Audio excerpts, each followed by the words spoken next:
Good afternoon, friends.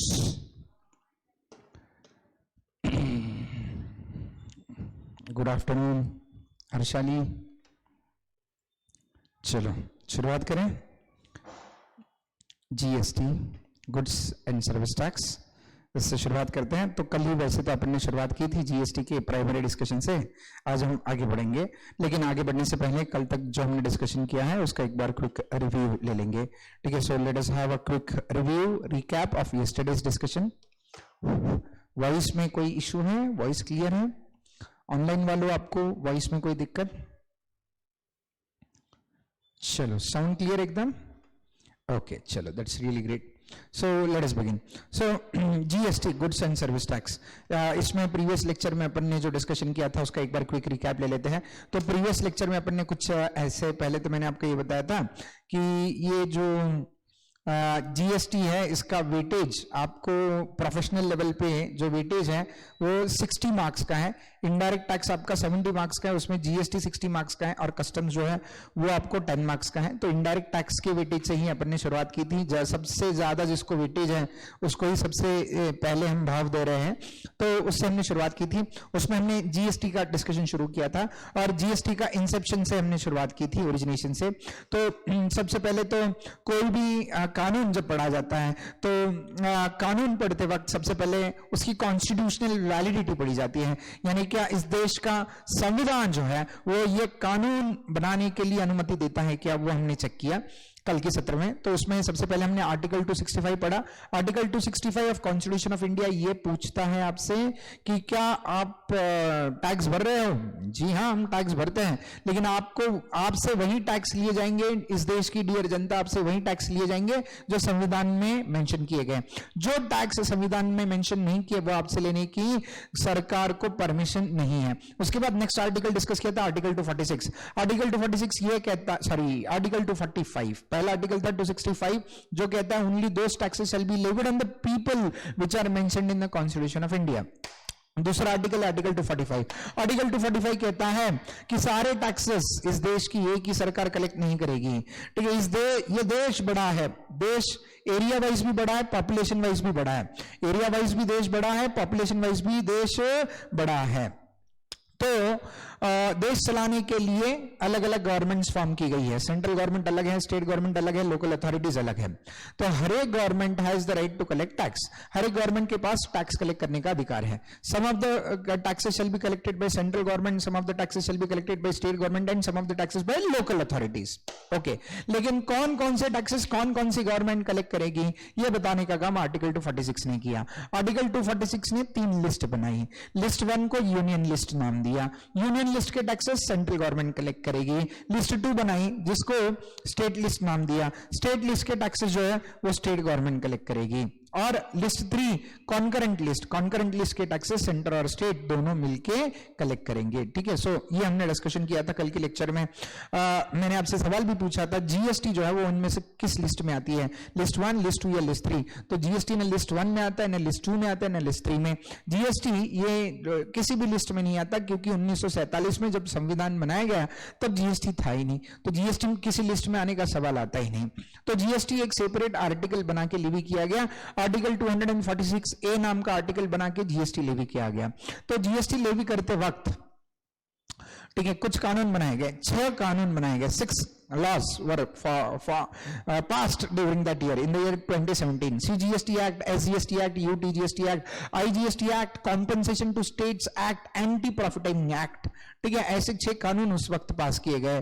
ठीक है. और यह कहा गया कि GST shall be levied on supply, GST shall be levied on supply of goods, as well as GST shall be levied on supply of services. supply of goods और supply of services पे GST लगाएंगे. और ये GST लगाने का अधिकार किसको दिया गया? सेंट्रल गवर्नमेंट को, स्टेट गवर्नमेंट को, as well as union territories को. GST is applicable to whole of India including the states of Jammu and Kashmir. GST पूरे हिंदुस्तान के लिए एप्लीकेबल है. GST जम्मू एंड कश्मीर के लिए भी एप्लीकेबल है. GST came into effect from 1st of July 2017. 1 जुलाई 2017 से GST इफेक्टिव बनाया गया. और यह भी कहा गया कि GST जो है वो ओरिजिन बेस्ड टैक्स नहीं रहेगा, GST जो है वो डेस्टिनेशन बेस्ड टैक्स रहेगा. ठीक है. चलो, सो और GST सप्लाई ऑफ गुड्स पे भी लगेगा और सप्लाई ऑफ सर्विसेज पे भी लगेगा. ये हमने डिस्कस किया. उसके बाद प्रीवियस लेक्चर में हमने ये भी डिस्कशन किया कि सेंट्रल गवर्नमेंट ने कुछ टैक्सेस और स्टेट गवर्नमेंट ने कुछ टैक्सेस सरेंडर किए, ठीक है, सेंट्रल गवर्नमेंट और स्टेट गवर्नमेंट के टैक्सेस सब्सिम हो गए और एक नया लेवी लाया गया जीएसटी। सेंट्रल गवर्नमेंट ने क्या छोड़ दिया? एक्साइज ड्यूटी छोड़ दिया। एक्साइज ड्यूटी में अलग अलग टाइप्स की एक्साइज ड्यूटी थे, special duties of excise on textile and textile products NCCD, then CVD 31, SAD 31, CVD 35, then service tax, Swachh Bharat cess, कृषि कल्याण सेस, ठीक है, और कई सारे टाइप के सेस सेंट्रल गवर्नमेंट ने छोड़ दिए। स्टेट गवर्नमेंट ने क्या छोड़ दिया? स्टेट गवर्नमेंट ने भी बहुत कुछ छोड़ दिया। स्टेट गवर्नमेंट ने वैट छोड़ दिया, सीएसटी छोड़ दिया, ठीक है, वैट सीएसटी के अलावा टैक्सेस ऑन परचेस, ठीक है, then taxes on advertisement, gambling, betting, lottery के सेल के ऊपर जो टैक्सेस थे, entertainment taxes which were collected by the state governments, ये भी छोड़ दिए। और ये सारे टैक्सेस स्टेट गवर्नमेंट ने छोड़ने के बाद जीएसटी बन गया मित्रों। चलो, सो ये हमने इसके बारे में हमने चर्चा की थी। अब उसके बाद ये डिस्कशन होने के बाद हमने ये भी डिस्कस किया था, ऐसे भी कुछ टैक्सेस है जो अभी तक जीएसटी में सब्सिम नहीं हुए। कौन से ऐसे टैक्सेस है जो अभी तक जीएसटी में सब्सिम नहीं हुए? तो उसमें मैंने बताया था alcoholic liquor on which is used for human consumption. Human consumption के लिए जो अल्कोहलिक लिकर का इस्तेमाल होता है, इसके ऊपर जो एक्साइज ड्यूटी लगता है वो अभी तक जीएसटी में सब्सिम नहीं हुआ, ठीक है। देन कस्टम्स ड्यूटी अभी तक जीएसटी में सब्सिम नहीं हुआ। Then entertainment taxes which are collected by local authority, GST में सब्सिम नहीं हुआ। Petrol, diesel, ATF, HSD, LDO, इनके ऊपर के टैक्सेस जीएसटी में सब्सिम नहीं हुए। Road passenger tax, stamp duty, electricity duty, property tax, toll tax, ये सारे टैक्सेस जीएसटी में अभी तक सब्सिम हुए नहीं हैं।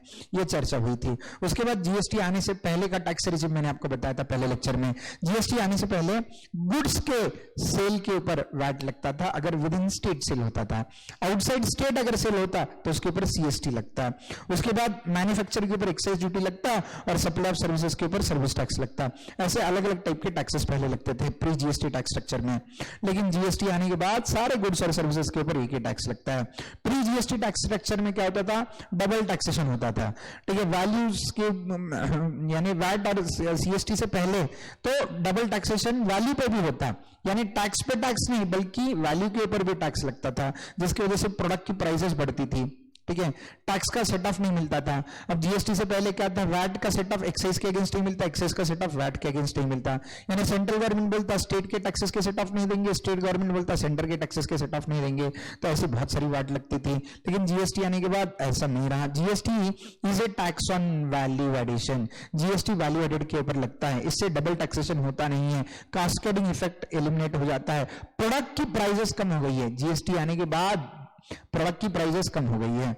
उतना ही नहीं, ठीक है, जो अलग अलग स्टेट्स में वैट अलग अलग रेट से लगता था, अब पूरी देश में, पूरी हिंदुस्तान में जीएसटी एक सिंगल रेट से लगाया जाता है। तो इसकी वजह से लोगों का फायदा हुआ है, इन्फ्लेशन भी कम हुआ है और बिजनेसेस भी ग्रो हो रहे हैं। चलो, सो ये जीएसटी के फायदे हमने बताया। अब जीएसटी कैसे काम करता है वो भी मैं बताया। ये जीएसटी इनडायरेक्ट टैक्स है। ये इनडायरेक्ट टैक्स जो है ना, इनडायरेक्ट टैक्सेस की खासियत होती है। इनडायरेक्ट टैक्सेस कौन लेता है? सेलर। किससे कलेक्ट करता है? बायर से, ठीक है। अब जीएसटी में भी, ठीक है, seller will collect the GST from the buyer. लेकिन बचपन में अगर आपको याद है, जब जीएसटी लेवी किया जाता, समझो जीएसटी का रेट फॉर एग्जांपल 10% है, तो 10% से जब जीएसटी लेवी किया जाता तो पूरा 10% एक गवर्नमेंट को नहीं मिलता, उसके 50% सेंट्रल गवर्नमेंट को मिलता है, और विद इन स्टेट सेल किया है तो 50% स्टेट गवर्नमेंट को मिलता है। तो जीएसटी के दो बंटवारे होते हैं, 50% सीजीएसटी लगता, 50% एसजीएसटी। तो समझो 10% जीएसटी का रेट है तो उसके 50% यानी 5% सीजीएसटी लगेगा, 5% एसजीएसटी लगेगा। तो सेलर बाहर से कलेक्ट करते वक्त सीजीएसटी भी कलेक्ट करेगा, एसजीएसटी भी कलेक्ट करेगा। सीजीएसटी का पेमेंट सेंट्रल गवर्नमेंट को करेगा और एसजीएसटी का पेमेंट स्टेट गवर्नमेंट को होता था, ठीक है। सो ऐसे जीएसटी कलेक्ट किया जाता है अभी भी, ठीक है। चलो, सो अब आगे बढ़ने से पहले और कुछ बेसिक्स है वो अपन क्विक फटाफट खत्म कर लेंगे और अपन स्टार्ट करेंगे पहले एक्ट से। सीजीएसटी एक्ट से अपन शुरुआत करने वाले हैं, ठीक है। मजा आएगा आपको जीएसटी पढ़ने में, तो करते हैं शुरुआत। देखो, हर एक लेक्चर के शुरुआत में स्टार्टिंग के 4-5 मिनट्स में क्विक रिवीजन ले लूंगा। जो भी हमने इसके पहले पढ़ा है ना उसका एक बार क्विक रिकैप ले लेंगे और उसके बाद आगे बढ़ेंगे, ठीक है। तो हर एक सब्जेक्ट में आप जानते हो, सीआर में भी सेम करते हैं अपन, जीएसटी टैक्स में भी सेम करता है। तो रिविजन करने की वजह से आप घर पे तो पढ़ते ही होंगे, मुझे पता है, पूरा भरोसा है घर पे पढ़ते होंगे। लेकिन तो भी अगर आपको इतने सारे सब्जेक्ट्स पढ़ते पढ़ते अगर टाइम नहीं मिलता तो मेरी कोशिश यही है कि बस स्टार्टिंग के 4-5 मिनट 10 मिनट अगर मैं मेरे दे के आपको आपसे ये रिवाइज करवा लूँ तो शायद आपका अगर रिविजन नहीं हुआ होगा तो मेरे साथ रिविजन हो जाएगा, ठीक है। इसी मकसद से हम रिविजन करवाते हैं।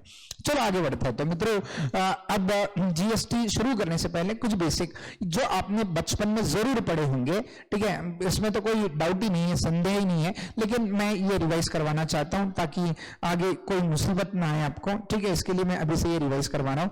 तो अपन शुरुआत करते हैं क्विक रिकैप के साथ। तो उसमें सबसे पहले अपन डिस्कस करेंगे what are the different types of supply. बचपन में पढ़े थे जीएसटी में सप्लाई अलग अलग टाइप के होते हैं, जैसे बायर और सेलर दोनों भी सेम स्टेट को बिलोंग करते हैं।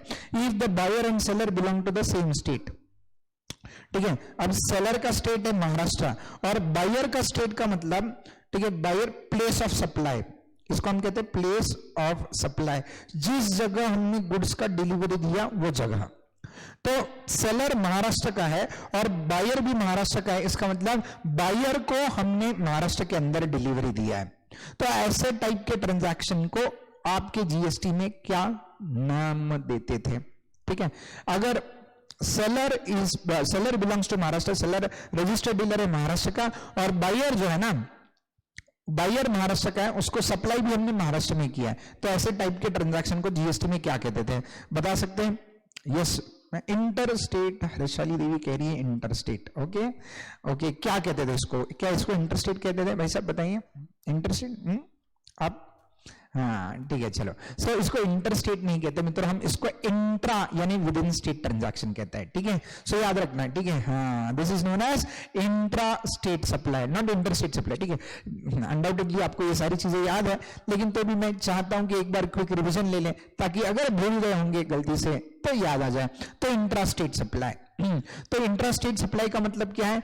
The place of supplier and the place of supply both are the same states. Place of supplier and place of supply अगर दोनों भी सेम स्टेट है तो ऐसे ट्रांजैक्शन को बचपन में हम इंट्रा स्टेट सप्लाई कहते थे। इंट्रा स्टेट सप्लाई के ट्रांजैक्शन में जब जो जीएसटी लगता था उसका 50% सीजीएसटी होता और 50% एसजीएसटी लगता। शायद ये भी याद है आपको, यानी 50% टैक्स जो है वो सेंट्रल गवर्नमेंट को जाएगा और बचा हुआ 50% जो है वो स्टेट गवर्नमेंट को जाएगा। किस स्टेट की गवर्नमेंट को जाएगा? अब यहाँ पे place of seller and place of supply दोनों भी सेम स्टेट है, तो ये जो एसजीएसटी है ना, ये महाराष्ट्र स्टेट गवर्नमेंट को जाएगा। एनएच महाराष्ट्र स्टेट की गवर्नमेंट को ये जाएगा, ठीक है। चलो, यहां पे तो कोई दिक्कत नहीं आती।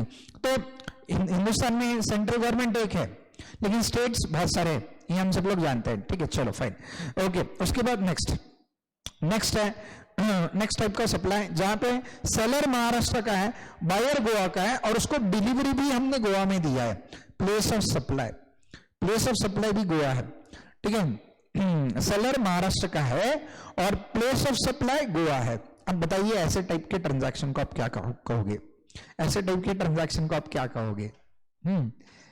हाँ, वेरी गुड। अब ऐसे टाइप के ट्रांजैक्शन को देवी जी ने बिल्कुल सही जवाब दिया और आप लोगों का भी जवाब बिल्कुल सही है। ऐसे टाइप के ट्रांजैक्शन को हम क्या कहेंगे? Interstate transaction. मित्रों, इंटरस्टेट ट्रांजैक्शन में क्या होता है, ठीक है, place of supplier and place of supply they are two different states. तो ऐसे ट्रांजैक्शन में जो टैक्स लगता है वो कौन सा टैक्स लगता है ये भी बता दो। बताओ। इंटरस्टेट सप्लाई में सीजीएसटी या जीएसटी लगता है या फिर दूसरा कोई टैक्स लगता है? कौन सा टैक्स लगता है? यस, वेरी गुड, ठीक है। इस ट्रांजैक्शन में लगता है आईजीएसटी, ठीक है। क्यों आईजीएसटी क्यों लगता है? क्या कारण है? जब इंटरस्टेट सप्लाई होता था तो आईजीएसटी क्यों लगता था? जब भी मतलब 2 स्टेट्स का केस आता है, 2 स्टेट्स, तो ओके देवी जी, हर्षली देवी कह रही है सर इस पे आईजीएसटी और सीजीएसटी दोनों लगता है। नहीं देवी जी, इसके ऊपर केवल आईजीएसटी लगता है, ठीक है। इंटरस्टेट सप्लाई के ट्रांजैक्शन के ऊपर केवल आईजीएसटी लगता है, याद रखिएगा, ठीक है। सर क्यों, बता देते हैं। अब देखो, इतना तो तय है कि जितना भी जीएसटी लगेगा उसमें से 50% सेंट्रल गवर्नमेंट शेयर करता है और 50% स्टेट गवर्नमेंट को जाएगा। लेकिन अब सवाल ऐसे था, किस स्टेट की सरकार को ये टैक्स मिलेगा, ठीक है, क्योंकि यहाँ पे 2 स्टेट्स इन्वॉल्व है। तो गोवा का स्टेट बोलता नहीं मेरे को टैक्स चाहिए, महाराष्ट्र का स्टेट कहता नहीं मेरे को टैक्स चाहिए। भाई देंगे तो हम टैक्स किसको देंगे? अब जीएसटी कलेक्ट करने का काम कौन करता है? सेलर। किससे कलेक्ट करता है वो? बायर से, सर। तो जब भी गुड्स सेल होंगे तो सेल होते वक्त समझो 10,000 रुपीज का सेल प्राइस है और 10% से इसके ऊपर जीएसटी आएगा 1,000, तो ये 1,000 के 50% ये जाएगा सेंट्रल गवर्नमेंट को, बचा हुआ 50% जाएगा स्टेट गवर्नमेंट को। लेकिन सवाल ये किस स्टेट की गवर्नमेंट को, ठीक है, किस स्टेट की गवर्नमेंट को बचाओ? तो सेंट्रल गवर्नमेंट देश में एक है, प्रॉब्लम नहीं, लेकिन स्टेट गवर्नमेंट तो दो है, तो किस स्टेट की गवर्नमेंट को जाएगा? तो जीएसटी जो है ना वो डेस्टिनेशन बेस्ड टैक्स है। कौन सा टैक्स है? डेस्टिनेशन। ठीक है, देखो पहले के टैक्सेस क्या होते थे? ओरिजिन बेस्ड थे, वैट, सीएसटी, ये सारे टैक्सेस ओरिजिन बेस्ड थे। यानी क्या, उसका मतलब बताता हूं। ठीक है, ये गुड्स कहां से निकले, ओरिजिन कहां से हुआ? ऑफ कोर्स सेलर ने गुड्स बेचे, तो गुड्स का ओरिजिन सेलर की लोकेशन से हुआ, कहां पहुंचे? बायर की लोकेशन तक। ठीक है, सो बायर का लोकेशन हमेशा डेस्टिनेशन माना जाता है, सेलर का लोकेशन हमेशा ओरिजिन माना जाता है। तो मित्रों, ठीक है, जीएसटी आने से पहले सारे टैक्सेस जो थे वो ओरिजिन बेस्ड थे, वैट, सीएसटी, ये ओरिजिन बेस्ड टैक्सेस थे। यानी इसमें क्या होता था, जो जो स्टेट से गुड्स सेल होते थे बाकी स्टेट्स में, तो बाकी स्टेट्स के लोगों से टैक्स कलेक्ट करके ओरिजिन वाले स्टेट को दिया जाता।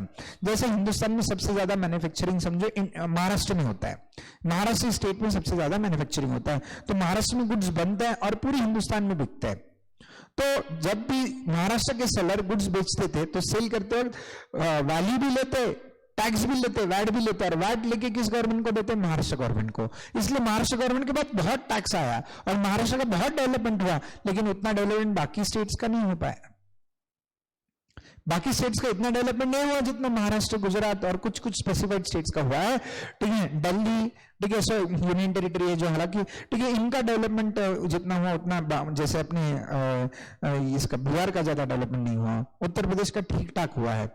ठीक है, आंध्र प्रदेश, तेलंगाना, वेस्ट बंगाल, ये जो स्टेट्स है इसका डेवलपमेंट नहीं हो पाया, ज्यादा डेवलपमेंट नहीं। क्या कारण हो सकता है? क्योंकि ये सारे कंज्यूमर स्टेट्स हैं मित्रों। कौन से स्टेट्स हैं? कंज्यूमर। कंज्यूमर स्टेट यानी इसमें इन स्टेट्स में जो जो लोग रहते थे ना, वो सिर्फ गुड्स कंज्यूम करने का काम करते हैं। यहाँ पे ज्यादा फैक्ट्रीज नहीं है, यहाँ पे ज्यादा गुड्स बनते नहीं है, तो बनते नहीं तो बिकेंगे नहीं, बिकेंगे नहीं तो टैक्स गवर्नमेंट को आएगा नहीं। स्टेट में अगर टैक्स नहीं आएगा तो स्टेट का विकास कैसे होगा? स्टेट में टैक्स आएगा तो इंफ्रास्ट्रक्चर बनेगा, रोड्स वगैरह अच्छे बनेंगे, ब्रिजेस अच्छे बनेंगे, ठीक है, तो फिर और कंपनीज आएगी और विकास होगा। ऐसे नहीं हो रहा था। तो 1947 में जब हिंदुस्तान को इंडिपेंडेंस मिला तो तब से लेके अभी तक हिंदुस्तान में स्थिति यही है। क्या स्थिति है हिंदुस्तान में? उन्हीं स्टेट्स का डेवलपमेंट हुआ जहां पे ज्यादा फैक्ट्रीज है, जहां पे ज्यादा कंपनीज हैं। उन स्टेट्स का डेवलपमेंट नहीं हुआ कि जहां पे ज्यादा कंपनीज नहीं थी। तो ये समस्या थी और ये बहुत गंभीर समस्या थी। लेकिन जब जीएसटी लाया गया तो सरकार ने आपस में मिलकर डिसाइड किया कि ये बहुत गलत हो रहा है, उन स्टेट्स का विकास नहीं हो रहा है जो कंज्यूमर स्टेट है। इसलिए जीएसटी में प्रावधान ऐसे बनाया है कि देखो अब क्या करते का आइडिया करते हैं, जब भी सेलर गुड्स दूसरे स्टेट में जाके सेल करेगा तो ऐसे केस में एक ही टैक्स लो। कौन सा टैक्स लो? आईजीएसटी नाम का टैक्स लो। ये आईजीएसटी पूरा किसको दिया जाएगा? सेंट्रल गवर्नमेंट को दिया जाएगा। जैसे समझाने के लिए एक छोटा सा एग्जांपल मैंने आपके लिए लिया है।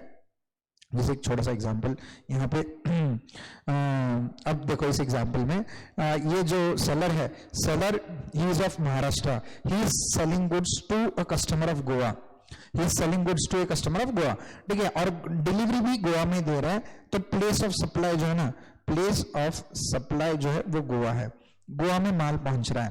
तो जायज है। ये कौन सा सप्लाई है? Interstate supply. इंटरस्टेट सप्लाई में क्या होता है? सेलर कौन सा टैक्स लेता है? आईजीएसटी। तो जैसे आईजीएसटी का रेट 10% है तो 10% से 1000 का आईजीएसटी लिया जाएगा। तो सेलर ये आईजीएसटी लेके किसको देगा? पूरा सेंट्रल गवर्नमेंट को पास करेगा। 1000 रुपीज ये पूरा का पूरा सेंट्रल गवर्नमेंट को देगा।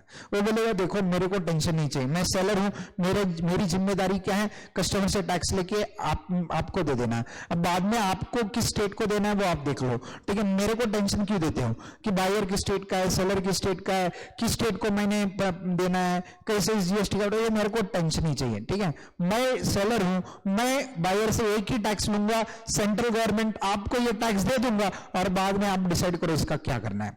तो फिर ये सेंट्रल गवर्नमेंट क्या करती है? 50% आईजीएसटी का 50% पार्ट अपने पास रखती है और बचा हुआ 50% स्टेट को देती है। अब किस स्टेट को? 2 स्टेट्स इन्वॉल्व है।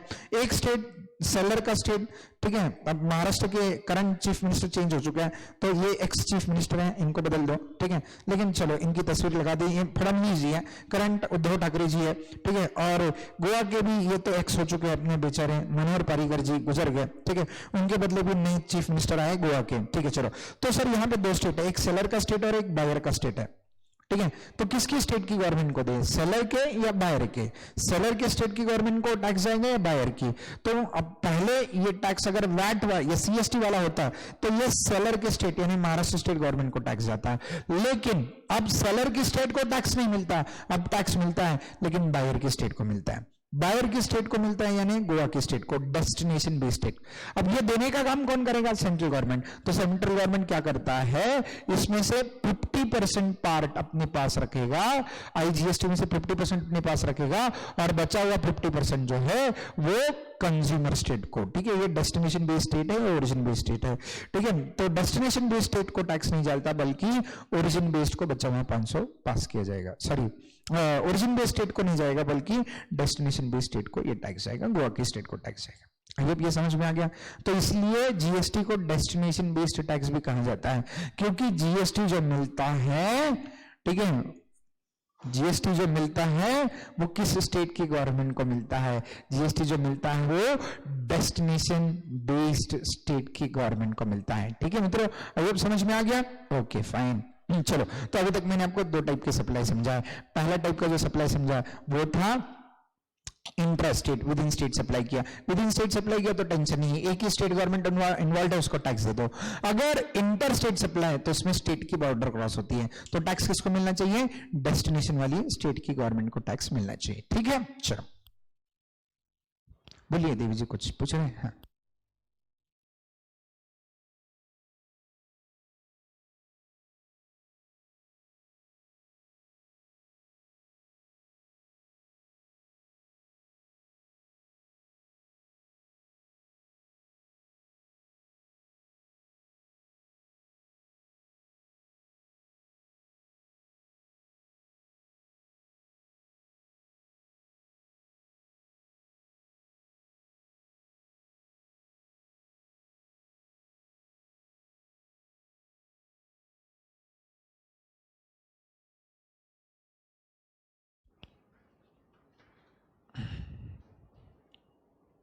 चलो सो ये समझ में आ गया? कोई डाउट? हर्षाली बेटा आपको समझा?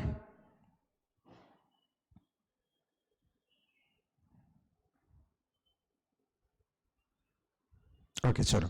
सो अभी तक हमने दो ट्रांजैक्शन डिस्कस किया। पहला जो ट्रांजैक्शन था वो विद इन स्टेट का था, उसको हम इंट्रा स्टेट सप्लाई कहते हैं। इंट्रा स्टेट सप्लाई में दो टाइप्स के टैक्सेस लगते हैं, 50% सीजीएसटी, 50% एसजीएसटी। चलो इंटर स्टेट सप्लाई यानी जहां पे सप्लाई दूसरे स्टेट में होता है, तो ऐसे ट्रांजैक्शन को अपन इंटर स्टेट सप्लाई वाला ट्रांजैक्शन कहते हैं। इंटर स्टेट सप्लाई वाले ट्रांजैक्शन के केस में जो टैक्स लगता है वो लगता है आईजीएसटी। चलो ये समझ में आ गया। उसके बाद हम आगे बढ़ेंगे नेक्स्ट टाइप का सप्लाई, ठीक है। देखो अब ये ध्यान देकर सुनना, यहाँ पे सेलर है चंडीगढ़ का, बायर भी चंडीगढ़ है। सर ये चंडीगढ़ क्या है बताइए? चंडीगढ़ क्या है?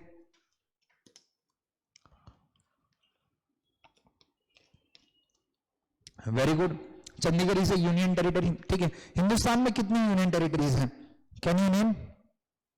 हिंदुस्तान में कौन कौन सी यूनियन टेरिटरीज हैं? क्या इनके नाम बता सकते हैं? Okay total number of union territories तो बता दो, नाम छोड़ दो। Total number of union territories sir हम भूल गए, याद रखना है। कितनी यूनियन टेरिटरीज हैं? Okay 9 union territories. ओके चलो सो मित्रों हिंदुस्तान के अंदर नंबर ऑफ यूनियन टेरिटरीज अगर हमें गिननी है तो दिल्ली, पांडिचेरी, दमन एंड दीव, लक्षद्वीप, अंडमान निकोबार, ठीक है। इसके अलावा चंडीगढ़, उसके अलावा हाँ जम्मू एंड कश्मीर एंड लद्दाख, ठीक है। सो जम्मू एंड कश्मीर और लद्दाख ये भी यूनियन टेरिटरी की लिस्ट में ऐड हो चुके हैं, ठीक है। सो तो ये सारी यूनियन टेरिटरीज हिंदुस्तान के अंदर है, ठीक है। चलो उसमें से Chandigarh is one of the union territory. Union territory के बारे में आगे बहुत डिटेल में चर्चा होने वाली है। तो अब Chandigarh is one of the union territory. अब सेलर और बायर, बायर माना place of supply, both belong to a single union territory. ठीक है, प्लेस ऑफ सेलर यानी सेलर और प्लेस ऑफ सप्लाई दोनों भी सेम यूनियन टेरिटरी के हैं, तो ऐसे ट्रांजैक्शन को आप क्या कहते हैं? ऐसे ट्रांजैक्शन को आप क्या कहते हैं? हाँ, इस ट्रांजैक्शन को हम इंट्रा यूनियन टेरिटरी ट्रांजैक्शन कहते हैं। ठीक है, जैसे इंट्रा स्टेट होता है उस वैसे intra union territory. Intra union territory transaction में कौन सा टैक्स लगता है? सीजीएसटी और यूटीजीएसटी नाम का टैक्स लगता है। कौन सा टैक्स लगता है? सीजीएसटी और यूटीजीएसटी। Okay fine. अब ये जो टैक्स लगता है वो Chandigarh, Dadar Nagar Haveli, Daman and Diu, Lakshadweep, Andaman Nicobar as well as Ladakh इन यूनियन टेरिटरीज में लगता है। कितनी हो गई सर? काउंट करो लिस्ट में। 1 2 3 4 5 और 6 ये जो यूनियन टेरिटरी है। ठीक है, लद्दाख, चंडीगढ़, दादर नगर हवेली, दमन एंड दीव, लक्षद्वीप, अंडमान निकोबार, ये 6 यूनियन टेरिटरी में मित्रों आपका सीजीएसटी और यूटीजीएसटी लगता है। लेकिन 3 यूनियन टेरिटरी ऐसे, कौन से 3 यूनियन टेरिटरीज? और कौन से 3 union territories? Delhi, then Pondicherry और जम्मू एंड कश्मीर, ये 3 यूनियन टेरिटरीज ऐसे। कौन कौन सी? दिल्ली, पांडिचेरी, जम्मू एंड कश्मीर, ये 3 यूनियन टेरिटरीज ऐसे हैं जिसमें इन यूनियन टेरिटरीज की सेपरेट गवर्नमेंट्स है। ठीक है, यानी इनको गवर्न करने के लिए एक सेपरेट बॉडी है। बाकी यूनियन टेरिटरीज जो है ना, ये 6 union territories, they are under the direct control of central government. They are under the direct control of central government. तो इसलिए इन यूनियन टेरिटरीज में जो सीजीएसटी लगता है वो सेंट्रल गवर्नमेंट को जाता है, और जो यूटीजीएसटी लगता है वो भी सेंट्रल गवर्नमेंट को ही जाता है। लेकिन ये यूटीजीएसटी सेंट्रल गवर्नमेंट एक कंसोलिडेटेड फंड ऑफ इंडिया नाम का एक फंड है, कंसोलिडेटेड फंड ऑफ इंडिया नाम का एक फंड है, इस फंड में ये पैसा डिपॉजिट करता है। ठीक है, यूटीजीएसटी का पैसा जाता है कंसोलिडेटेड फंड ऑफ इंडिया में। तो इसमें ये 6 यूनियन टेरिटरी में अगर ट्रांजैक्शन होती है, कौन सी 6 union territory? Ladakh, Chandigarh, Dadar Nagar Haveli, Daman and Diu, Lakshadweep और अंडमान निकोबार, ये 6 यूनियन टेरिटरी में अगर ट्रांजैक्शन होती है तो इसमें यूटीजीएसटी और सीजीएसटी लगता है।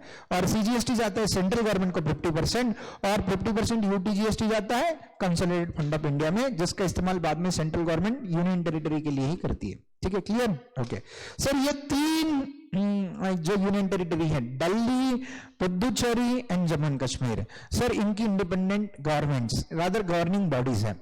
तो इसमें क्या होता है? इसमें 50% सेंट्रल गवर्नमेंट के पास टैक्स जाएगा और 50% अगर यूटीजीएसटी लगाएंगे तो कंसोलिडेटेड फंड में जाएगा। लेकिन वो कंसोलिडेटेड फंड में नहीं जाना चाहिए। क्यों?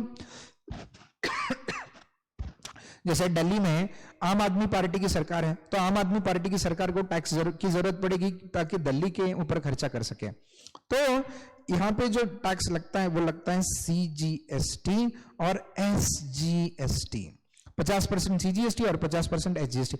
और ये एसजीएसटी अगर लगाएंगे तो फिर ये एसजीएसटी जाएगा आपके दिल्ली गवर्नमेंट के बैंक अकाउंट में, ताकि दिल्ली गवर्नमेंट इसका इस्तेमाल कर सके। ठीक है, अगर इसके ऊपर यूटीजीएसटी लगाया जाता तो यूटीजीएसटी के एक्ट में बताया, union territory goods and service tax act में यह बताया गया है कि यूटीजीएसटी का money shall be deposited in consolidated fund of India.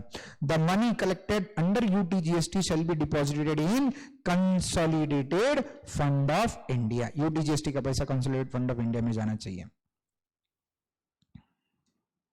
ठीक है, तो ये फिर ये इन 3 स्टेट, ये यूनियन टेरिटरीज के गवर्नमेंट्स को ये पैसा नहीं मिलता, इसलिए इन 3 स्टेट्स में मित्रों सीजीएसटी और यूटीजीएसटी नहीं लगाया जाता, बल्कि इन 3 स्टेट्स में सीजीएसटी और एसजीएसटी लगाया जाता है। एसजीएसटी का दिल्ली गवर्नमेंट का अलग से अकाउंट ओपन होगा, वो दिल्ली गवर्नमेंट के अकाउंट में पैसा चला जाएगा। ठीक है, ओके। वैसे जम्मू एंड कश्मीर के एसजीएसटी का अलग से अकाउंट ओपन होगा और वो जम्मू एंड कश्मीर के एसजीएसटी के अकाउंट में चला जाएगा। ठीक है, चलो फाइन। तो हिंदुस्तान में अब एट प्रेजेंट 9 यूनियन टेरिटरीज है और 9 में से 3 यूनियन टेरिटरी के लिए नियम अलग है और बचे हुए 6 यूनियन टेरिटरी के लिए नियम अलग है। बचे हुए 6 यूनियन टेरिटरी में क्या याद रखना है, अगर place of supply and place of supplier seller की जगह और जिस जगह डिलीवरी दिया है that is place of supply, अगर ये विद इन यूनियन टेरिटरी यानी सेम यूनियन टेरिटरी में होगा तो ये देखना ये यूनियन टेरिटरी, इन 6 यूनियन टेरिटरी में से कोई यूनियन टेरिटरी है तो ऐसे केस में सीजीएसटी और यूटीजीएसटी लगता है। अगर ये बची हुई 3 यूनियन टेरिटरी में आ गई है, अगर आती है दिल्ली, पांडिचेरी और जम्मू एंड कश्मीर, तो place of supplier Jammu and Kashmir and place of supply भी जम्मू एंड कश्मीर है तो इसमें सीजीएसटी और यूटीजीएसटी नहीं लगेगा बल्कि सीजीएसटी और एसजीएसटी लगेगा। ठीक है, I hope this is clear now. Okay, तो यहां तक अगर समझा होगा तो आगे बढ़ते हैं। अब नेक्स्ट इज, अब देखो ये एक इंटरेस्टिंग ट्रांजैक्शन है जहां पे बायर चंडीगढ़ का है और सेलर लक्षद्वीप का है, यानी सेलर एक यूनियन टेरिटरी का और बायर किसी और यूनियन टेरिटरी का, दोनों भी यूनियन टेरिटरी के हैं लेकिन सेम नहीं, अलग अलग यूनियन टेरिटरी के हैं। तो ऐसे ट्रांजैक्शन को क्या कहा जाता है, जल्दी से बताइए, ऐसे ट्रांजैक्शन को क्या नाम दे? हाँ कोई बता पाए? बिल्कुल सर, जैसे अगर बायर एंड सेलर दो अलग अलग स्टेट्स को बिलोंग करते हैं तो उसको हम कहते हैं इंटर स्टेट, तो इसको हम क्या कहेंगे, inter union territory. Very good. So ऐसे ट्रांजैक्शन को इंटर यूनियन टेरिटरी ट्रांजैक्शन कहा जाएगा और इसमें जो टैक्स लगेगा वो सेम जैसे इंटर स्टेट में आईजीएसटी लगता था, यहाँ पे भी इंटर यूनियन टेरिटरी में आईजीएसटी लगेगा। इस आईजीएसटी में पूरा 100% आईजीएसटी लगेगा। ये जाएगा सेंट्रल गवर्नमेंट को और सेंट्रल गवर्नमेंट इसमें से 50% जो है वो डेस्टिनेशन बेस्ड यूनियन टेरिटरी को ट्रांसफर करेगा। ठीक है, जो भी बायर जिस यूनियन टेरिटरी का है यानी प्लेस ऑफ सप्लाई जिस यूनियन टेरिटरी में हुआ है उस यूनियन टेरिटरी को 50% जाएगा। ठीक है, आई होप ये समझ में आ गया। चलो याद आ गया राधन। चलो अब नेक्स्ट ट्रांजैक्शन है, देखो अभी ये तो बहुत बढ़िया है। सेलर यूनाइटेड स्टेट्स का है और बायर इंडिया का है। सेलर यूनाइटेड स्टेट्स का है और बायर इंडिया का है। आप मुझे बता सकते हो इस ट्रांजैक्शन को हम क्या नाम देंगे? सेलर अगर यूनाइटेड स्टेट्स का है और बायर इंडिया का है तो ऐसे ट्रांजैक्शन को हम क्या नाम दें? बताइए, ऐसे ट्रांजैक्शन को हम क्या नाम दें? वेरी गुड देवी जी, बिल्कुल सही। सेलर इंडिया के बाहर का और बायर इंडिया का है, इसका मतलब इंडिया के बाहर से इंडिया के अंदर गुड्स आ रहे हैं तो उसको इंपोर्ट कहते हैं। क्या कहते हैं सर? इंपोर्ट पे कौन सा टैक्स लगता है? आप ही बताओ, इंपोर्ट ऑफ गुड्स पे कौन सा टैक्स लगता है? इंपोर्ट ऑफ गुड्स पे कौन सा टैक्स लगता है? जल्दी जल्दी बताइए। Customs duty. Very good. Import और एक्सपोर्ट पे लगता है customs. Very good. Sir GST लगता है क्या? क्वेश्चन मार्क है। बताओ बताओ, जीएसटी लगता है क्या? बता सकते हैं जीएसटी लगता है या नहीं लगता? यस मित्रों। सर कहां बताया? जब सप्लाई का डेफिनेशन पढ़ेंगे उसमें बताया है। ठीक है, सो मित्रों याद रखना, इंपोर्ट के बारे में बताते हैं। इंपोर्ट ऑफ गुड्स के ऊपर 2 टैक्सेस लगते हैं। इंपोर्ट ऑफ गुड्स के ऊपर कस्टम्स ड्यूटी भी लगता है और आईजीएसटी भी लगता है। ठीक है, फर्स्ट थिंग। और इंपोर्ट ऑफ सर्विसेज के ऊपर, इंपोर्ट ऑफ सर्विसेज के ऊपर सिर्फ आईजीएसटी लगता है, जीएसटी लगता है, कस्टम्स लगता नहीं है। ठीक है, चलो फाइन सर। ओके, क्यों नहीं लगता वो बाद में बता देंगे, चिंता मत करो। तो इंपोर्ट ऑफ गुड्स का ट्रांजैक्शन के ऊपर केवल आईजीएसटी लगेगा और कस्टम्स एक्ट पढ़ेंगे तो उसमें हम पढ़ेंगे कि इंपोर्ट ऑफ गुड्स के ऊपर आईजीएसटी भी लगता है और कस्टम्स भी लगता है। इंपोर्ट ऑफ सर्विस के ऊपर सिर्फ आईजीएसटी लगता है, कस्टम्स नहीं लगता। चलो सर ये समझ में आ गया। सर डेस्टिनेशन बेस्ड क्या टैक्स क्या होता है ये भी आपने समझा, डिफरेंट टाइप्स ऑफ सप्लाई भी समझा है। ठीक है, सो शायद सब समझ में आया होगा। तो क्या हम आगे बढ़ सकते हैं? हम चलो फटाफट आगे बढ़ेंगे। अब हम चलो ये बेसिक्स का पार्ट मैंने कवर कर लिया, आई होप आपको अच्छे से समझ में आ गया। अब हम आगे बढ़ेंगे। हम सबसे पहले फीचर्स ऑफ सप्लाई, ये इसके ऊपर आपकी इंस्टीट्यूट के मॉड्यूल में डिस्कशन किया है। फीचर्स ऑफ सप्लाई, सप्लाई के कैरेक्टरिस्टिक्स क्या है, what are the various features of supply. या जीएसटी के फीचर्स क्या है ये भी बता सकते हैं, what are the features of GST. तो जीएसटी का और बाकी टैक्सेस में क्या अंतर था, पुराने टैक्सेस से जीएसटी कैसे बेहतरीन है, what are the advantages of GST, तो ये आपको बताना है। तो उसमें सबसे पहला एडवांटेज है जीएसटी जो है ना, ये वैल्यू एडेड टैक्स है। वैल्यू एडेड यानी ये पूरे सेल वैल्यू पे नहीं लगता, ये सिर्फ वैल्यू एडिशन जितना हुआ है उसी पे लगेगा, इससे डबल टैक्सेशन होता नहीं है। ये डेस्टिनेशन बेस्ड टैक्स है। डेस्टिनेशन बेस्ड पहले सिर्फ और सिर्फ ओरिजिन वाले स्टेट्स को टैक्स मिलते थे, यानी जिन स्टेट्स में गुड्स का कंजम्पशन होता था, जैसे फॉर एग्जांपल उत्तर प्रदेश हिंदुस्तान की सबसे ज्यादा आबादी वाला अगर कोई स्टेट है तो उत्तर प्रदेश है। तो उत्तर प्रदेश का पहले विकास नहीं होता था क्योंकि उत्तर प्रदेश के लोगों को, उत्तर प्रदेश की सरकार को टैक्स नहीं मिलता था। अब जीएसटी डेस्टिनेशन बेस्ड होने की वजह से पूरा टैक्स उन स्टेट्स में जाएगा, ज्यादा से ज्यादा टैक्स उन स्टेट्स में जाएगा जिन स्टेट्स में सबसे ज्यादा कंज्यूमर है। ठीक है, चलो। सो डेस्टिनेशन बेस्ड टैक्स होने की वजह से डेस्टिनेशन बेस्ड स्टेट्स का डेवलपमेंट होगा। उसके बाद ये कंजम्पशन बेस्ड है, यानी इसका अल्टीमेट बर्डन कंज्यूमर के ऊपर जाता है ना। ये गुड्स पे और सर्विसेज पे दोनों पे लगता है। तो इससे क्या हुआ, पहले गुड्स पे अलग टैक्सेस थे, सर्विसेज पे अलग टैक्सेस थे, तो दोनों के रिटर्न्स अलग अलग से भरने पड़ते हैं, बहुत सारा झमेला होता, कंप्लायंस कॉस्ट बढ़ता, बिजनेसमैन का नुकसान होता। ठीक है, अब गुड्स हो या सर्विस हो दोनों पे एक ही टैक्स है। और पहले क्या था, गुड्स के टैक्सेस का क्रेडिट सर्विसेज के अगेंस्ट नहीं मिलता और सर्विसेज के टैक्सेस का क्रेडिट गुड्स के अगेंस्ट नहीं मिलता। अब ऐसा नहीं है, दोनों के ऊपर एक ही टैक्स लगता है तो एक का क्रेडिट दूसरे के अगेंस्ट मिलेगा। Then it is a tax which is levied on supply, then it involves comprehensive and continuous chain of ITC. इसमें अगर एक रजिस्टर्ड डीलर दूसरे रजिस्टर्ड डीलर को गुड्स बेचता है, यानी इसका मतलब इस पूरे चेन में सारे के सारे डीलर्स अगर रजिस्टर्ड डीलर्स है, इस पूरी चेन में अगर सारे के सारे डीलर्स अगर रजिस्टर्ड डीलर्स है, तो हर एक का डीलर को उसके परचेसेस का क्रेडिट मिलता रहेगा और फाइनल बर्डन जो है वो कस्टमर्स के ऊपर जाता है। ये इसके फीचर्स भी हैं, फीचर्स ऑफ सप्लाई कहो या एडवांटेजेस भी कहो। ठीक है, यहां तक समझ में आ गया। तो अब एडवांटेजेस में वही पॉइंट्स आपको मिलेंगे। कुछ एडवांटेजेस सिटीजन्स को हुए। What were the advantages that the citizens have received, अपने सिटीजन्स को क्या एडवांटेजेस मिले। तो पहला एडवांटेज तो प्राइजेस गुड्स की कम हो गई, this is the first advantages, goods की प्राइजेस कम हो गई, ट्रांसपेरेंसी बढ़ गई, ये एडवांटेजेस सिटीजन्स को है। ठीक है, इंडस्ट्री को क्या एडवांटेज हुआ, इंडस्ट्री को कंप्लायंस कॉस्ट बच गई उनकी, यानी पहले तो अलग अलग एक्ट्स थे, अलग अलग टैक्सेस थे, हर एक टैक्स का कंप्लायंस करना पड़ता, तो अब ये सारे कंप्लायंसेस कम हो गए। ठीक है, कंप्लायंसेस आपके पहले बहुत सारे होते थे।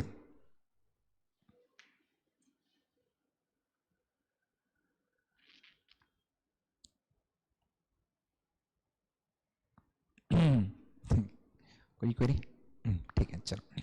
तो हाँ, पहले बहुत सारे कंप्लेंसी है, यानी पहले एक्साइज का रिटर्न अलग से भरना पड़ता था, सर्विस टैक्स का अलग से, वैट का अलग से, सीएसटी का अलग से, इतने सारे रिटर्न, यानी एक महीने में 5-5, 10-10 रिटर्न भरने पड़ते थे।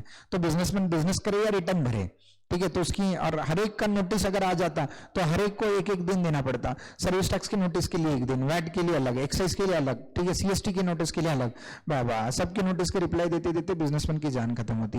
अब एक ही डिपार्टमेंट है जीएसटी, नोटिस आता भी है तो एक डिपार्टमेंट से, उनसे जाके बात करो, मसला खत्म कर लो। इंडस्ट्री का फायदा हुआ कंप्लेंस कॉस्ट। गवर्नमेंट का फायदा क्या हुआ, पेन रेवेन्यू लीकेज बहुत होता था, यानी पहले इलेक्ट्रॉनिक सिस्टम नहीं था तो लोग बोगस क्रेडिट लेते थे, ठीक है, गलत रिटर्न भरते थे, टैक्स गवर्नमेंट को पे नहीं करते थे, बहुत झमेला होता था, यानी गवर्नमेंट को शेंडी लगाना पहले वाले सिस्टम में बहुत आसान था।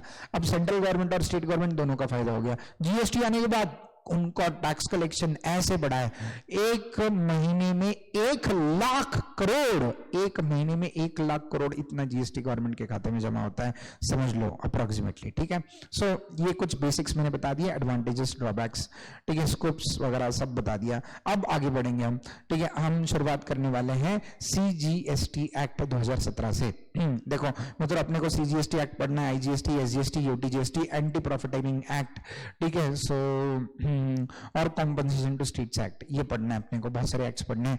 तो उसमें से सबसे बड़ा एक्ट है सीजीएसटी एक्ट, उसी से हम शुरुआत करेंगे। क्यों, सीजीएसटी एक्ट में सारे प्रोविजंस बना दिए और सीजीएसटी एक्ट के जो प्रोविजंस है वही प्रोविजंस एज इट इज छाप दिए, SGST act, UTGST act, IGST act, बस बारिंग फ्यू चेंजेस, तो maximum provisions are contained in CGST act. तो उसी से हम शुरुआत करने वाले हैं। We are going to begin with CGST act. ठीक है, चलो सो शुरुआत करते हैं।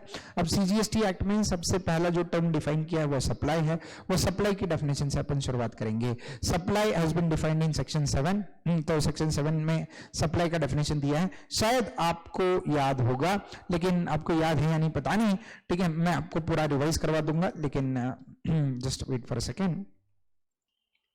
हाँ, तो चलो, तो सीजीएसटी एक्ट में सबसे पहला सेक्शन जो हम डिस्कस कर रहे हैं सेक्शन 7, क्यों डिस्कस कर रहे हैं, रीजन क्या है?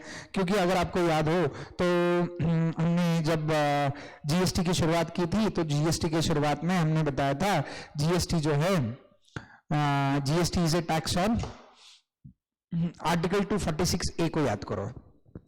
आर्टिकल 246A ने क्या कहा था? GST is a tax on supply of goods as well as services. तो जीएसटी किस पे लगता है? सप्लाई पे। तो सप्लाई यानी क्या, ये जानना बहुत जरूरी है, ठीक है? क्योंकि जीएसटी का ओरिजिनेशन ही तब होगा, जीएसटी तब लेवी होगा जब सप्लाई होगा। मित्रों, कोई भी टैक्स लॉ पढ़ते हो, कोई भी टैक्स हो, डायरेक्ट टैक्स, इनडायरेक्ट टैक्स, तो किसी भी टैक्स में किसी भी टैक्स का जो लॉ होता है, एक्ट होता है, वो उसके प्रोविजन 3 हिस्सों में बंटती है। पहला जिसको हम कहते हैं प्रोविजंस रिलेटिंग टू लेवी, दूसरा प्रोविजंस रिलेटिंग टू असेसमेंट, और तीसरा प्रोविजंस रिलेटिंग टू कलेक्शन। यानी गवर्नमेंट कोई भी कानून जब बनाता है, टैक्स का कानून जब बनाता है, तो कानून बनाते वक्त उसमें अलग अलग सेक्शंस होते हैं, और वो सेक्शंस को बनाते वक्त गवर्नमेंट ये 3 चीजें याद रखता है। गवर्नमेंट सबसे पहले कोई भी जो टैक्स है, कोई भी टैक्स हो, डायरेक्ट हो, इनडायरेक्ट टैक्स हो, कोई भी टैक्स पहले आपके ऊपर चार्ज करेगी, चार्ज यानी लेवी करेगी। तो लेवी कब होगा वो टैक्स? जैसे फॉर एग्जांपल इनकम टैक्स आपके ऊपर लेवी कब होगा? अगर आप इनकम कमाओगे तो। एट प्रेजेंट आप इनकम कमा रहे हो क्या? नहीं कमा रहे हो। अगर इनकम नहीं कमाते तो आपके ऊपर इनकम टैक्स नहीं आएगा, सिंपल है। तो पहले गवर्नमेंट प्रावधान बनाता है लेवी के। कोई भी टैक्स आपके ऊपर लेवी कब किया जाएगा? जैसे अगर आप इंडिविजुअल हो और आपकी इनकम 2,50,000 से ज्यादा है, तो ये आपके ऊपर इनकम टैक्स लेवी किया जा सकता है, नहीं तो नहीं। तो ये बताने के लिए जो प्रावधान बने उनको हम कहते हैं लेवी के प्रावधान। उसके बाद तो आपकी इनकम का कैलकुलेशन कैसे किया जाएगा? इनकम टैक्स में आपकी इनकम 5 हेड्स ऑफ इनकम क्या होंगे, उसकी इनकम का कैलकुलेशन कैसे किया जाएगा, डिडक्शन कितना मिलेगा, टैक्स का रेट क्या होगा, ये सब बता दिए, ये प्रावधान लेवी के।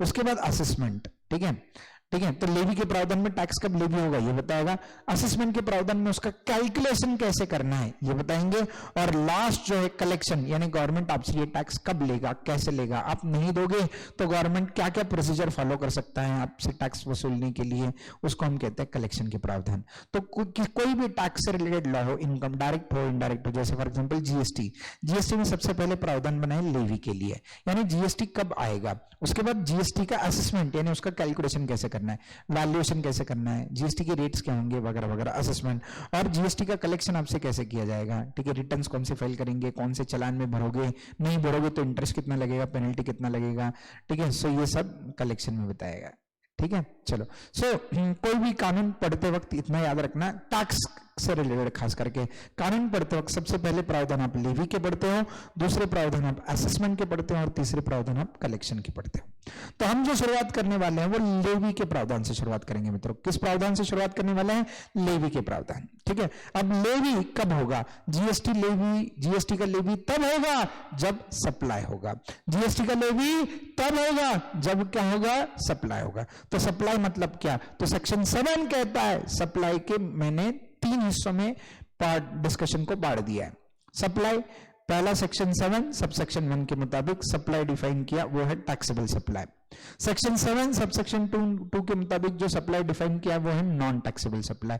और सेक्शन 7 सब सेक्शन 3 में बताया है कि central government, rather government of India को हमने पावर दिया है to treat the transaction as supply of goods और सप्लाई ऑफ सर्विसेज। क्या है वो, उसके बारे में भी चर्चा करेंगे, लेकिन सप्लाई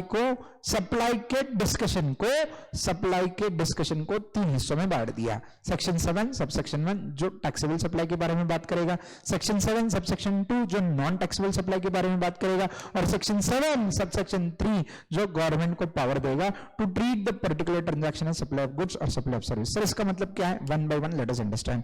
सबसे पहले we are going to understand the मतलब of taxable supply. What is taxable supply, what is taxable supply, ये समझने की हम करेंगे कोशिश। क्या सभी लोग तैयार हो? चलो शुरुआत करते हैं, ठीक है। सर टैक्स, सर लेकिन ये शुरू करने से पहले थोड़ा सा नट शेल में याद दिला दो ना सर, हमने जो डिस्कशन किया याद दिला देते हैं।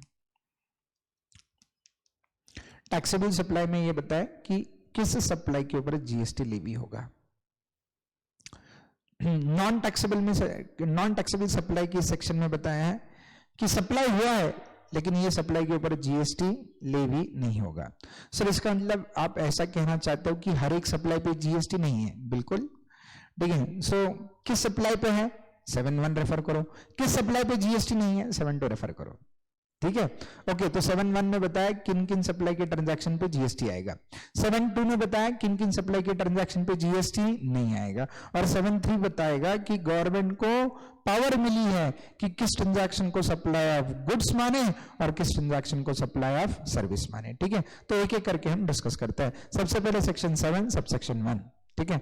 अब इसमें हम एक इंसर्शन आया है फाइनेंस एक्ट 2021 के द्वारा, ठीक है। सो वो भी हम डिस्कस करने वाले हैं, इंसर्टेड बाय फाइनेंस एक्ट 2020-21, ठीक है। वो इंसर्शन क्या है वो भी, और ये इंसर्शन जो है रेट्रोस्पेक्टिव आया है विद इफेक्ट फ्रॉम 4 जुलाई 2017, ठीक है। तो ये सबके लिए एप्लीकेबल है। 2021 में जो एग्जामिनेशन देने वाले हैं, 2022 में देने वाले हैं, 2023 में देने वाले हैं, जब एग्जामिनेशन देना है, ठीक है, उसमें ये इंसर्शन आया है। ये अमेंडमेंट भी मैं पढ़ाऊंगा, लेकिन अमेंडमेंट पढ़ाने से पहले पूरा सप्लाई क्या है वो पढ़ाऊंगा, पुरानी यादें आपकी याद आ जाएगी, ठीक है। याद है सप्लाई, ठीक है। 7.1 टैक्सेबल सप्लाई के बारे में बात करता है। What is taxable supply? चलो लेट अस अंडरस्टैंड। कहां गया पानी की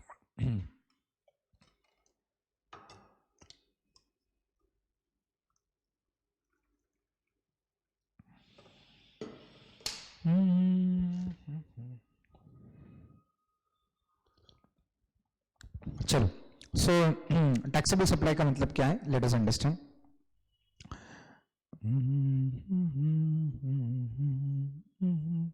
चलो, सो मित्रों, ये बचपन में शायद आप लोगों ने पढ़ा होगा, लेकिन मैं दोबारा आपको पढ़ा दूंगा यहाँ पे, ठीक है। अगर याद है तो ठीक है, नहीं तो भी रिवाइज तो होने वाला है और एडिशनल पार्ट भी बताऊंगा। सप्लाई बहुत इंपॉर्टेंट है, बहुत अहम है। इसके ऊपर अपने इंस्टीट्यूट ना, यहाँ पे अपना पेपर एमसीक्यू वाला नहीं है, ये बात समझ लो। एमसीक्यू वाला पेपर नहीं है तो यहाँ पे थ्योरी बेस्ड क्वेश्चन पूछते हैं और इंटरप्रिटेशन बेस्ड क्वेश्चन पूछते हैं, तो बच्चों की वाट लग जाती है। तो इसके लिए आपको कॉन्सेप्ट 100% दिमाग के अंदर फिट होना जरूरी है। जीएसटी का जो, चलो शुरुआत करता है। टैक्सेबल सप्लाई का मतलब बता रहे हैं। जब आर्टिकल 246A लाया गया, आर्टिकल 246A आने के बाद ये कहा गया कि GST is a tax on supply. तो बहुत दिमाग लगा के उन्होंने ये प्रोविजन फ्रेम किया, दिमाग लगा के प्रोविजन फ्रेम किया। ऐसा क्यों कहते हो सर, बहुत दिमाग लगा के प्रोविजन फ्रेम किया? क्या कारण है इसके पीछे, बताता हूं। उन्होंने ये नहीं कहा कि GST is a tax on sale, उन्होंने ये नहीं कहा कि GST is a tax on sale, उन्होंने ये कहा GST is a tax on supply. ऐसा क्यों कहा sir? GST is a tax on supply, कारण आपको पता चलेगा डिस्कशन करने के बाद, सप्लाई का डेफिनेशन जानने के बाद। What is supply? सप्लाई और सेल में बहुत बड़ा अंतर है। सेल में क्या होता है? बेसिकली सेल यानी क्या? सेल में कॉन्ट्रैक्ट एक्ट और सेल ऑफ गुड्स एक्ट आपको पता होगा। Sale is a type of contract, है ना, ठीक है। सेल में क्या होता है? There is a transfer of ownership, there is a transfer of ownership, there is transfer of possession, transfer of ownership, transfer of possession for consideration. Ownership और possession जब आप फॉर कंसिडरेशन ट्रांसफर करते हो, ownership and possession of goods आप जब transfer करते हो for consideration, तो उस ट्रांजैक्शन को मित्रों हम क्या कहते हैं? सेल, ठीक है। लेकिन सप्लाई यानी क्या है? Supply is much much much broader than sale. Supply बहुत ज्यादा ब्रॉडर है, सेल से भी बहुत सीमा है उसकी, ठीक है, बड़ी बड़ी सीमा है। क्या है? देखो, supply includes all forms of supply of goods as well as services. Supply includes all forms of supply of goods as well as services.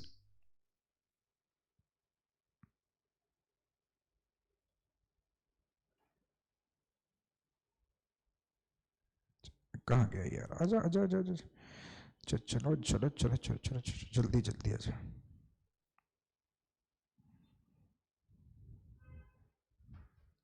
हाँ चलो, तो supply includes all forms of supply of goods as well as services such as sale. देखो, supply includes all forms of supply of goods और services और both such as, ठीक है। पूरा ध्यान देकर सुनना।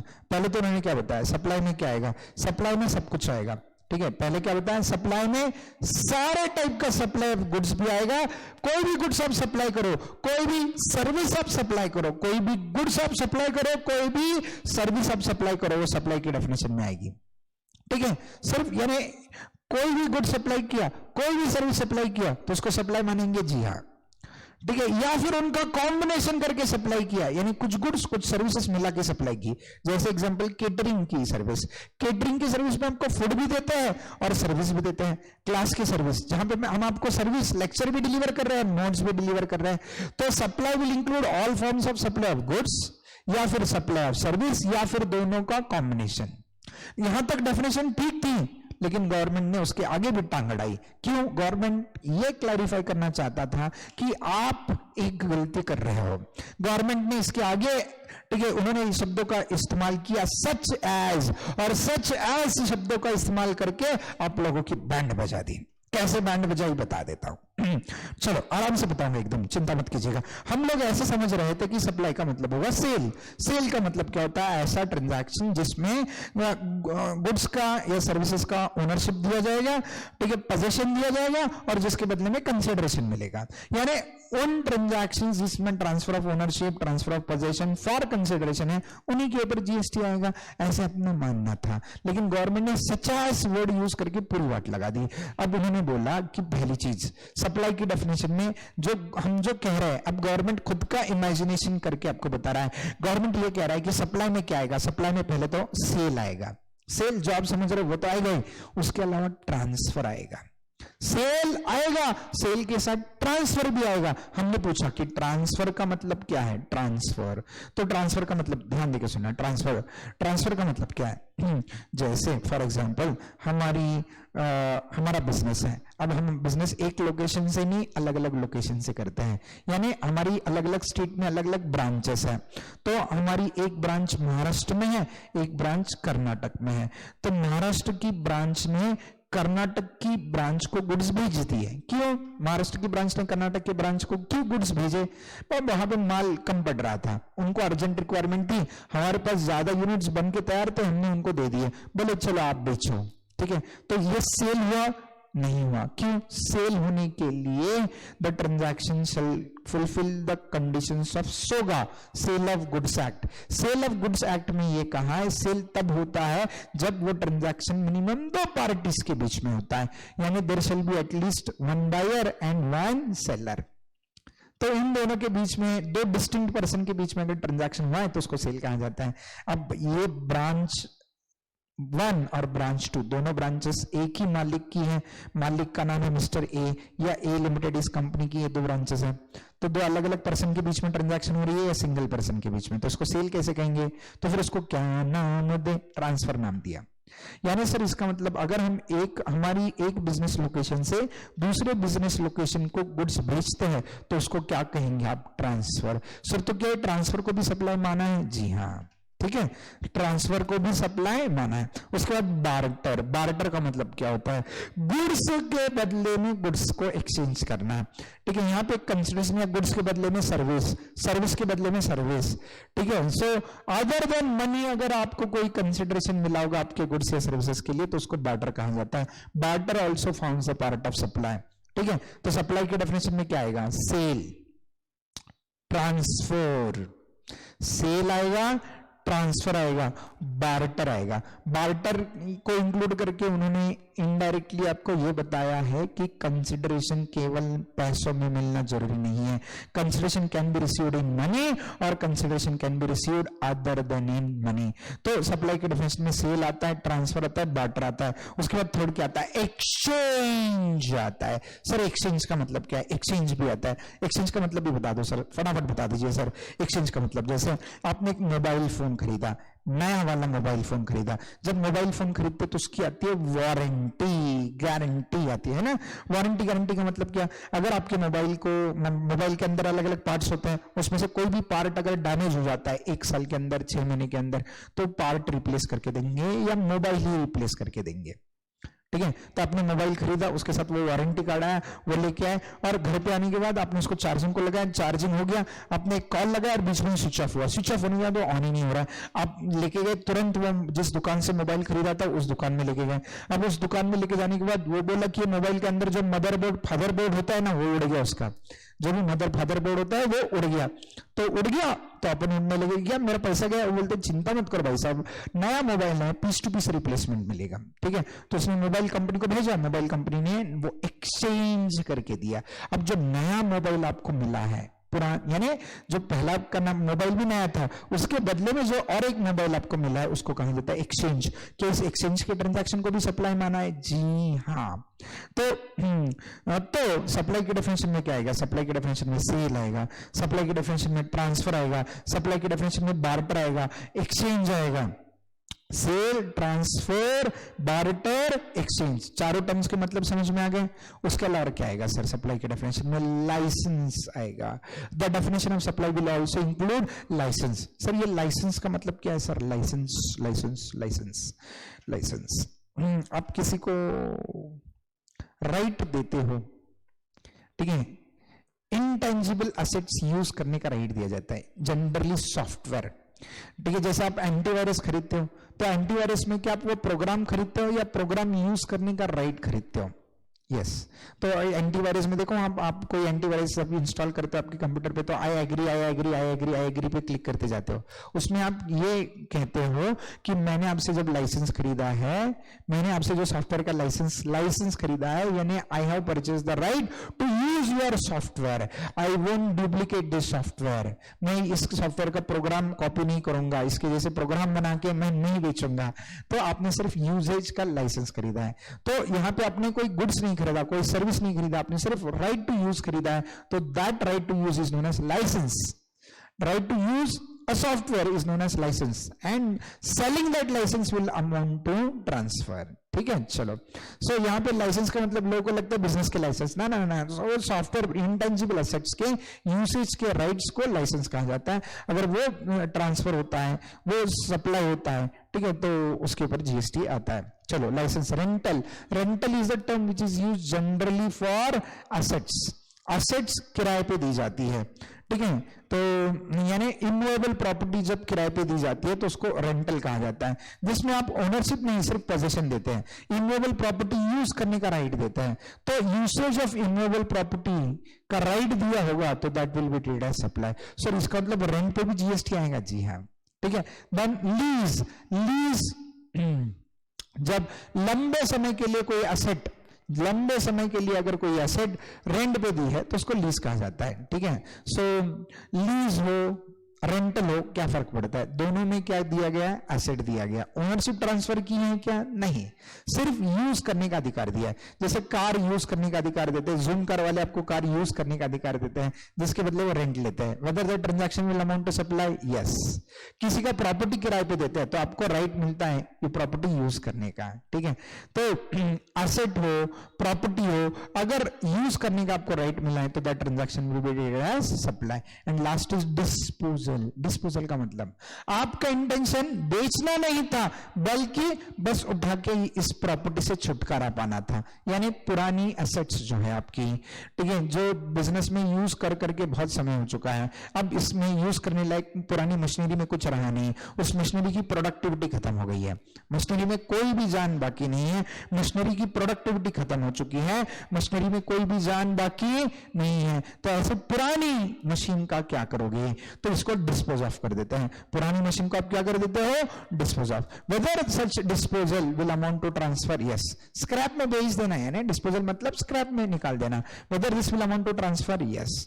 तो what is supply? Supply includes all forms of supply. Supply की डेफिनेशन में क्या आता है? Supply includes all forms of supply of goods as well as services such as sale, transfer, barter, exchange, licence, rentals, lease, disposal. लेकिन कहानी यहां तक खत्म नहीं होती, इसके आगे भी शुरू चलती है कहानी। इसके आगे कहानी क्या कहती है? इसके आगे कहती है कि इन सारे ट्रांजैक्शन को हम सप्लाई तब मानेंगे जब आगे के बॉक्स में जो दो कंडीशन दी है, ये बॉक्स में जो दो कंडीशन दी है, वो दो कंडीशन अगर फुलफिल हो जाती है। तो कौन सी दो कंडीशन है? कंडीशन नंबर 1 कि ये सारी जो यहां पे जो दी गई ट्रांजैक्शंस है, this transaction transaction shall take place for consideration, ये सारी ट्रांजैक्शन कंसिडरेशन के लिए होनी चाहिए। और दूसरा condition, this transaction shall take place in the course of furtherance of business, this transaction shall take place in the course of furtherance of business. अगर ये आगे की दो कंडीशन सेटिस्फाई होती है तो ही इन ट्रांजैक्शन को सप्लाई माना जाएगा। ठीक है, आई होप ये समझ में आ गया मित्रों। तो सप्लाई मानने के लिए क्या जरूरी है? ठीक है, नहीं समझा नहीं, मैं समझाता हूँ, चिंता क्यों करते हो। ठीक है, एग्जीक्यूटिव में भी समझाता है, यहाँ पे भी समझा देंगे। अब जैसे एग्जांपल के तौर पे मैंने ये एग्जांपल लिया था, चलो एक एग्जांपल बार्टर का एग्जांपल लेते हैं, बार्टर। ओके, जैसे आपके घर में शक्कर खत्म हो गई, शक्कर खत्म हो गई घर में। अब घर में आप लोगों को चाय पानी पीने की आदत है, रेगुलर बेसिस पे पीना पसंद है, चाय कॉफी पीना पसंद है। तो घर में शक्कर खत्म हो गई है, तो घर का सबसे छोटा जो था उस मेंबर को आपने पकड़ लिया। उसको बोला जा, बोला क्या काम करना है अभी, बार बार काम पे भेजते हो, एक काम है छोटा सा करना करना मेरे लिए। छोटे को बोल रहे हो, आपके छोटे को, ये छोटे जाना पड़ोसी के घर से कटोरा भर के शक्कर लेके आ, पड़ोसी के घर से कटोरा भर के शक्कर लेके आ, शक्कर, और उसके हाथ में कटोरा थमा दिया बढ़िया, और पड़ोसी के गेट के सामने उसको ढकेल दिया, टिंग टोंग बजा दिया और अब भागा है। अब पड़ोसी ने दरवाजा खोल दिया, छोटा बोल रहा है आंटी प्लीज शक्कर दो ना। तो आंटी ने इसकी मासूम सी शक्ल देख के उसको शक्कर दे दी कटोरा भर के। ठीक है, और वो लेके आए, आपने चाय पी, चाय पानी सब पिया, मस्त मजे किए शक्कर से। ठीक है, लेकिन आपको भी थोड़ा सा अच्छा भी लग रहा है, बुरा भी लग रहा है यार, पड़ोसी से अपन बार बार कुछ ना कुछ मांगते, उसको कुछ इन रिटर्न देते नहीं। तो पड़ोसी की कटोरे में आपने क्या किया, शाम को गुलाब जाम बनाए थे, उनको गुलाब जाम दे दिए। ठीक है, गुलाब जाम बना के दे दिया। मित्रों हुआ क्या है, बार्टर हुआ है ना, बार्टर, शक्कर के बदले में गुलाब जाम बार्टर है। तो क्या मोदी जी इस ट्रांजैक्शन को सप्लाई मानेंगे? वो बोलते हैं देखो बार्टर में कंसिडरेशन इन्वॉल्व होना चाहिए, यहाँ पे कंसिडरेशन है ना, शक्कर के बदले में gulab jam, is a valid consideration, very good.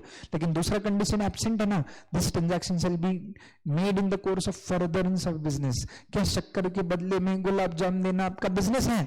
क्या गुलाब जाम बेचना आपका बिजनेस है? नहीं। तो अगर ये ट्रांजैक्शन भले ही बार्टर की हो, एक्सचेंज की हो, लीज की हो, लाइसेंस की हो, रेंटल्स की हो, इसमें से कोई भी ट्रांजैक्शन हो, लेकिन ठीक है ये ट्रांजैक्शन करना अगर आपका बिजनेस नहीं है, if this transaction has not taken place in the course of business, क्या ये ट्रांजैक्शन बिजनेस के लिए की गई है, बिजनेस बढ़ाने के लिए की गई है, बिजनेस संभालने के लिए की गई है? अगर जवाब नहीं है तो इस ट्रांजैक्शन को सप्लाई मत मानो। तो मोदी जी इस ट्रांजैक्शन को सप्लाई तब मानेंगे जब पहले तो इनमें से यहां पे जो दी गई ट्रांजैक्शन है, इन ट्रांजैक्शंस में कंसिडरेशन इन्वॉल्व है। और दूसरा कंडीशन, ये ट्रांजैक्शंस आपने बिजनेस के लिए करनी जरूरी है, इन the course of furtherance of business होनी जरूरी है। अगर ये कंडीशन सेटिस्फाई होती है तो ही इन ट्रांजैक्शन को सप्लाई माना जाएगा, वरना इन ट्रांजैक्शन को सप्लाई नहीं माना जाएगा। ठीक है, ये कहने का काम सेक्शन 7 सबसेक्शन 1 ने किया है। अब मित्रों सेक्शन 7 सबसेक्शन 1 में क्लॉजेस है, क्लॉजेस। सेक्शन 7(1) ये पहला क्लॉज है, ये क्लॉज ए है, सेक्शन 1 क्लॉज ए। ठीक है, ये क्लॉज बी है और ये क्लॉज सी है। ठीक है, तो 7(1) ठीक है, देन दूसरा ये जो मैंने बताया जैसे 7(1) और यहाँ पे 7(1) है, और यहाँ पे 7(1) और यहाँ पे जो अमेंडमेंट हुई है ना, तो वो यहाँ पे हुई है। 7(1) के बाद बी आता था, बी के बाद सी आता था, अब और एक नया क्लॉज इंक्लूड किया 7(1) 7(1) तो अब जो क्लॉजेस हुए 7(1) AA B C, और उसके बाद नेक्स्ट है 7(1) ये अलग सब सेक्शन है, वो तो हम अलग से डिस्कस करेंगे। ठीक है, बाद में। तो आज के लेक्चर के लिए हम यहीं पर रुकते हैं। आज थोड़ा सा जल्दी छोड़ते क्योंकि आज जरा लेक्चर लेट स्टार्ट किया था। ठीक है, थोड़ा सा शेड्यूल में चेंज किया था। कल तो मेरा रेगुलर टाइम पे लेक्चर होगा, चिंता मत कीजिएगा। ठीक है, सो रेगुलर टाइम पे कल टैक्स के टाइम पे ही आपका टैक्स का लेक्चर होने वाला है, उस टाइम पे ही बचे हुए सप्लाई के क्लॉजेस अपन डिस्कस करेंगे। ठीक है हर्षाली देवी, तो आज पहला लेक्चर आपका ड्राफ्टिंग का होता है और ड्राफ्टिंग के लेक्चर के बाद मेरा लेक्चर होगा। ठीक है, टैक्स का लेक्चर होगा, तो उसमें बचा हुआ पार्ट अपन कवर कर लेंगे। ठीक है, चलो, so have a nice day, let us meet tomorrow. चलो।